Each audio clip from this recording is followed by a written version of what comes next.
হরিপালের উচ্চ স্তরে মাইক বাজানোকে কেন্দ্র করে দুজনকে গ্রেপ্তার। বর্তমানে চলছে পশ্চিমবঙ্গের বিভিন্ন জায়গায় পুজোর অনুষ্ঠান। পুজোর উচ্চস্তরে বাজছে ডিজে বক্স ও মাইক। পরিবেশ সুরক্ষার্থে প্রশাসনের তরফ থেকে বারবার করা হয়েছে মাইকিং, তাতেও কর্ণপাত করছে না এক শ্রেণীর মানুষ। রীতিমতো অবস্থায় উচ্চস্তরে মাইক বাজানোর জন্য মঙ্গলবার দুই ব্যক্তিকে বাদ্যযন্ত্র সমেত গ্রেপ্তার করল হরিপাল থানার পুলিশ।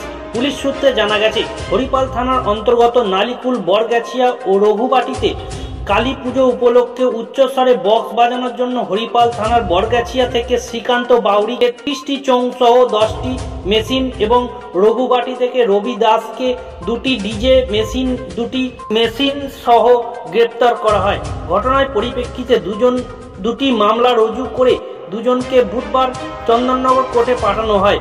হুগলির গ্রামীণ জেলা পুলিশ সূত্রে জানা গেছে, শব্দ দূষণ প্রতিরোধে আগামী দিনেও এই নজর চলবে। হুগলির হরিপাল থেকে আশিস কুমার ঘোষের রিপোর্ট, হুগলি বার্তা।